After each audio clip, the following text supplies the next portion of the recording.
কোনটা বেশি অমানবিক, একটা মানুষকে গাছে বেঁধে জ্যান্ত পুড়িয়ে মারা, নাকি সেই দৃশ্য দেখে উল্লাস করা, নাকি সেই উল্লাস ক্যামেরা বন্দি করে সোশ্যাল মিডিয়ায় ভাইরাল করা?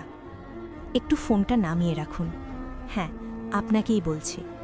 আজ সারা দিন আপনার স্ক্রিনে নাচ, হাসি, রিলস, মিম ভেসে গেছে।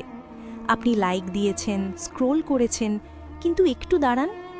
গতকাল রাতে যখন আপনি ঘুমাচ্ছিলেন, ময়মনসিংহে একটা উৎসব চলছিল। শত শত মানুষ, স্লোগান, মোবাইলের ফ্ল্যাশ। ক্যামেরার ফ্রেমে কোনো কনসার্ট ছিল না, ছিল দাউ দাউ করে জ্বলতে থাকা একটা জ্যান্ত মানুষ। নাম দীপুচন্দ্র দাস। অভিযোগ উঠল ধর্ম অবমাননার। ব্যাস, এতেই যথেষ্ট। কোনো আদালত নয়, কোনো প্রমাণ নয়, রাস্তাতেই বিচার, রাস্তাতেই শাস্তি। আগুনটা শুধু দীপুর শরীরে লাগেনি, আগুনটা লেগেছে সভ্যতার বুকে। যেদিন ধর্মের নামে মানুষ পোড়ানো গর্ব হয়, সেদিন ধর্ম জেতে না, মনুষ্যত্ব মরে যায়। এখনও সময় আছে।